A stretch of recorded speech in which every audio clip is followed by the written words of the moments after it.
relates to contact, because to say if, a mass sighting were to occur, the stock market would probably crash and a lot of commerce would probably be halted to some extent. Yes, well, that's exciting too. Yes, it is. And but how would you guys see that to not cause a psychotic shock of everyone, making the stock market crash, stair-step transitions into a better format, a stabilization, maybe best for everyone, because I see it as an archaic system that has served us up until now. Yeah. And you have hinted many times at the evolution of our socioeconomic system to be more conducive of maybe that reality where it does support stabilization of contact that doesn't totally impact, us in a more harsh way than that needs to be. Yes. Well, first of all, you're talking as if you only live on one version of Earth. Yes. Remember, there are multiple versions that exist simultaneously, and based on the actions you take and the vibration that you stay in, you navigate yourself to the version that's more representative and reflective of what you prefer. So the idea is that there may be stock market crashes and so on and so forth, but it depends on what you do with them that determines how you navigate to the version of Earth that works for you. Remember also that you are in the splitting prism. So it doesn't necessarily mean that you have to experience the shift that way if you're in a different reality. Those that choose to remain in a more negative reality may still experience it that way, or they may not experience the idea of contact or UFOs at all. So you're actually really talking about a multitude of probability Earths, and it's not just one planet that we can give you a one planet answer for. Got it. Well, that's really cool. So whatever dominant vibration what I put off is most likely what I get in terms of my own thinking of what I invest in. Yes. And the idea of being a living example of what might be probably a better way, a more positive way to experience transformations and shifts, can give people that are not thinking that way an opportunity to think that way by seeing the example in others like yourself. But again, all you can do is give them the probable ways that they could choose, but they don't have to. And whatever they do choose is none of your business. Awesome. Because you don't know what their path is. Yes. They may need to go through a crash in order to learn something valuable for their path. So don't necessarily deny them the opportunity to choose that, but you can help them understand there may be other choices if they so desire to match the frequency. Excellent. Thank you so much, Bashar. That really helps. All right. And so as far as because of that stabilization of trust and knowing and that pure connectivity of really believing and knowing what you're really investing in, because a lot of investment, people don't know what they're investing in. They don't really believe. It's totally speculative. But when you invest in yourself, in your knowing, that feels like a much more conducive, full connectivity. Well, this is why we say ultimately your so-called economic system will actually be based on people and their abilities, not on the idea of a arbitrary symbol. Yes, absolutely. And as far as that arbitrary symbol, I just had a curious question. What form did the currency system take place in Atlantean times? Was that gold? Some of it was, yes. There were other forms as well, different kinds of gems, as you say. Okay. But sometimes there was a lot of trading going on as well. Quite a lot. Understood. And was the first idea of currency given to us maybe by the Anunnaki? No. Okay. Not really. So that came later on of our own devices. Yes. Okay. And I have a quick question. I love to meditate upon higher dimensional consciousness, as I'm sure everyone does here. And some things you've said about thinking about the fifth dimension and expanding our imagination and our senses to that is to think of everything as inside out. Yes. You've also said that when you raise in frequency and you raise in the idea of dimensionality, you experience the previous dimension. You were the previous dimension you previously existed in. You see that. Yes. And so merging these two ideas, this is coming to I see that, and I've experienced that for myself on, personally, DMT experiences of that pop and that transition of maybe my pineal gland flipping to some extent, of going inside out. Yes. And so I know we have those experiences maybe in the transition of fourth density, but as we get closer to fifth dimensionality, those are happening simultaneously all the time, breaking down. Well, yes, but do remember, you're not going to transition to the fifth dimension until you become a spirit. Yes. You can use energy from that fifth density, fifth dimensional reality, to upgrade yourself to fourth density physical reality, and even get as far as we have in becoming, in a sense, quasi-physical. You can use it that way, but you're not going to be fifth dimensional unless you're actually non-physical. Understood. So it's representative of much more malleability of space and time as the idea of spirit. Yes. And that's how you can apply the fifth density energy to the fourth density physical reality.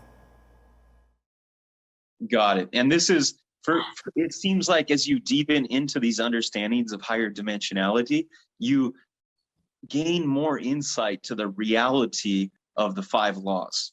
Yes, of course. Where maybe in the third density reality, they're not as apparent, but the laws get more and more apparent. This just goes hand in hand with the physics that we've shared with all of you. You cannot experience what you're not the vibration of. When you raise your vibration, the idea of the recognition of the structure of existence becomes more obvious. Yes, beautiful, beautiful. And two more things, Bashar, that I'm curious about. Yes. The idea of maybe this transmission is called the infinite restaurant. Yes, we will explain why when we get to the meditation exercise. Excellent. Well, sometimes I think of the kids' table and the adult table. And there's certain things we have to do to learn manners and appropriateness to sit at the adult table. Yes. And maybe so we can have, the flaming skillet or whatever of fajitas, and that we don't burn ourselves. Yes. And so I see that transition as transitioning to be able to sit at higher tables with higher entities such as yourselves. But there's a degree of manners, morality, and ethics that need to be instilled in humanity to gain that level of maturity to be even invited to the adult table. Yes. Yeah. But that again goes hand in hand with following the formula. Because as you raise your vibration, you begin to understand what is appropriately matching the vibration of those at the higher table, so to speak. Yes. Wonderful. Wonderful. For me, Bashar, this past year, I got really deep into economics and the stock market to the point where I segmented myself a little bit too much in that focus and made that a little too much power of symbol of abundance. Oh, all right. Myself. Did you have fun going through that adventure then? I really did. It gave me so much polarity to expand from and to so much more maturity. And I'm so grateful that I went through that. All right. And like you were saying, allow other people to go through that as well. Yes. For their own experience, then guide them to balance our symbols of abundance. Well, in the future, we would simply suggest that you put stock in yourself. Beautiful, beautiful. And so with that feels like the imbalance of the symbol of abundance of the market might have led into realities such as the grays. Am I wrong? Such as what? Such as, not necessarily looking at the organic, conducive nature of things, but using materials from the earth and just for their own devices and profit, and just going purely into kind of using and not giving back to reality in an extent. Because what I've noticed in the market is people that are too segmented in a particular way where it's making them really disassociated from an organic lifestyle. There always has to be an equal exchange. That's the first principle. The always an equal exchange is for an organic environment. Yes. In other words, you have to give back what you take in some way. What you use has to be given in a way that you can give back and keep the balance. Yes, absolutely. So we begin to become fertilized and more ripe so to speak. And with the idea, I think of our world ripening to a certain point to get ready to pop for the idea of contact. And Yes. so you really helped me think about this in a different way. Instead of really focusing on outside people, it all comes from within. How I'm treating myself. Well, yes, you can get reflections. You can get reflections from others that you can decide whether or not it's advice that will work for you, but ultimately you get to decide. Yes, beautiful, beautiful. And you get one more and. Oh, okay. Yes. For my last question. Okay, this is just a fun question that I've always been curious about. Yes. So you talked about Ra and Tot being Ra, the entity that created humanity, and Tot, the entity that was given the task to educate humanity. Yes, well, these are part of larger groups, not just assigning the entire thing to one being. Understood. But these are not, because that goes hand in hand with the idea of Enki and Enlil, but these are not the similar beings at all. Do Enki and Enlil also represent multiple factions? To some degree they do, but of a slightly different group. Okay, and were these... I said you get one more and. Okay, well, that's beautiful. Thank you so much, Bashar. It was wonderful to communicate with you today. And you as well. Good day. Look forward to next time. Bye-bye. Good day. Hi, Bashar. My name is Patricia from New Jersey. I have this wonderful artifact. It's either Mayan or Aztec. Here it is. I was wondering, you can give me a little bit more information on it and what it was used for, and actually how did they make it. Thank you and have a great day. The Maya people are the remnants of an extraterrestrial civilization, and therefore the artifacts are usually connected with the idea of extraterrestrial energy. The Aztec civilization, in a sense, is an offshoot remnant of the Atlantean civilization, and therefore will usually be directed toward the idea of creation and destruction as a cycle of experience on your planet. Hello, how are you? Perfect, and you? I am doing well, and actually I woke up in a very comedic and humorous energy today. Oh, all right, good for you. Thank you. And actually, to start off with my questions, I'd like for you to share anything about comedy and humor that comes to you to share with us right now.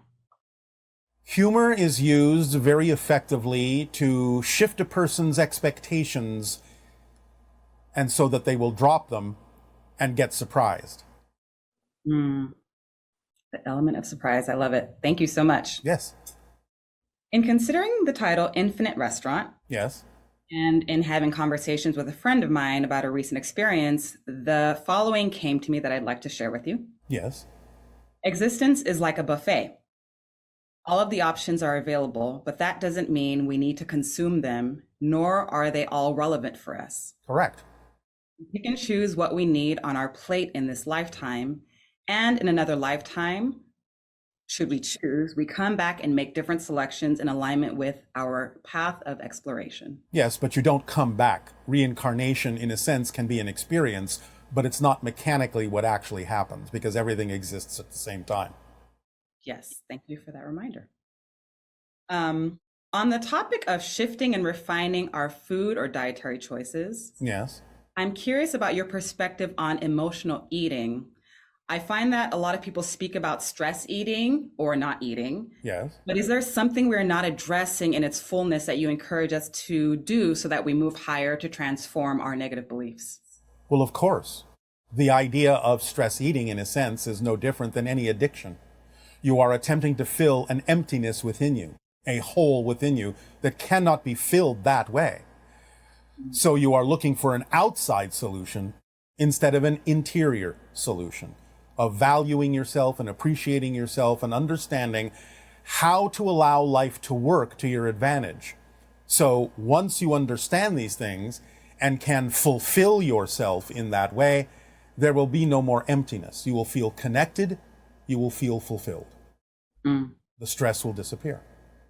So then would you say that in the form of stress eating that exhibits itself as someone maybe not eating when they're stressed out, that is they're imagining that whatever energies whatever energies they're experiencing, that they have the ability to choose to not take in those energies into themselves? It depends on the person. It depends on the path. You have to sort of, again, take it on a case-by-case basis, because there can be different reasons for doing it that way. But again, along the lines we were discussing, the idea is that if they do experience a stress because of an emptiness, because of something that feels unfulfilled, the symbol of taking food in may be contrary to the devaluing of their own being. Because to take food in for them might be, I will support this, and I will not want to support this, so I will not support it through the outside action of eating, because it's not worth supporting, I'm not worth it, or many other reasons they may come up with for not valuing themselves in that way. Wow, it's really powerful. Thank you. Yes. I'd like to hear your perspective about the energy of the rainbow and the particular messages it is providing us at this time that may be different than it has in other times. Well, for you at this time, in general, as a symbol for humanity, it represents ascension itself, that you are transitioning from a lower state to a higher state. It's a bridge, in other words, between one reality and another, through the idea of raising your vibrational frequency. Now, you do understand that from a higher perspective, and again, this is a symbol that works well for your present day and age, a rainbow is not a bow, it's a full circle. You're only seeing a part of it. Indeed. So the idea then is that by going to a higher perspective, you see the bigger picture, you see the whole thing more easily. I love it. That's definitely been a theme for me in my life, especially since the beginning of this year, not to put any insistence on a specific time frame, but that idea of, we can stay below and see all the nitty-gritty detail. However, in order to actually transform, going above to see the bigger picture, the full circle, gives us the ability to be more of who we are. Yes, of course, because you have more information. You are better informed by seeing from the higher perspective. Yes, I love it. I find that we problematize or pathologize human beings or other creatures that do not exhibit the body forms we classify as standard or normal. Yes. Are many of those beings, and I'll say in particular human beings, who have different shapes and different expressions, are many of them often reflecting different forms along the spectrum of humanity that we need to learn how to perceive differently? Or are they also displaying to us that we have connections to other civilizations, extraterrestrials, and so forth? It's not an or, it's an and there's more to it even than that, because each one has a reason for the shape that they have chosen to experience that could contain many different lessons and experiences, not only for them, but those that interact with them. So it's an and again, you have to take it on a case-by-case basis. Okay. If there isn't in general, what we call albinism. So for those who are albinos, so this is along the, similar thought as the last question. Yes. I've thought about what they reflect to us, and I'd like to know from your perspective, what in general those individuals are sharing with us. Even the generalities can have vast differences. So it depends on the generality that gets chosen. From our perspective, because of our nature, the generality that we will choose, which is not the only one, is to get you used to the hybrids. Because many of them are that pale. And is it the same thing with vitiligo? It's a little bit different. It's more about the idea of the union between two things, between humanity and something that is in your mind not exactly you, but will become you. It is the blending of humanity with the hybrids into the sixth hybrid race. The change and transformation that, again, can be expressed in many different levels for many different reasons, but it generally represents the idea of transition or transformation in the most general way. And the revealing of that blending, the revealing of that change, so that humanity can respond or react to it however they will. Mm. What is the energetic and or symbolic function of melanin? Well, the energetic function in some sense is to protect you from the rays of the sun that are harsher to your environment. Yes. Is there anything more beyond that spiritually and in other ways? Of course, there can be. But again, you have to take it on a case-by-case basis. In a more general fashion, it represents the idea of the roots of humanity, the idea of those who were first Homo sapiens. So it can represent the idea of a beginning of humanity, Mm. a grounding, and a connection to nature. Mm. Beautiful. Does your civilization use permission slips, or do you operate from the full understanding that you are the ultimate permission slip? Well, both when it suits us. In other words, in a sense, though we understand the idea that we are always the ultimate permission slip, we can sometimes use permission slips in a variety of ways for enjoyment, for the idea of serving a certain purpose. For example, in a sense, interacting with all of you in the way that we do is a kind of permission slip.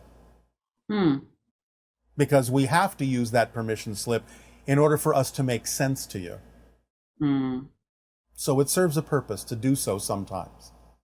Okay, beautiful. Kachina spirits. Yeah.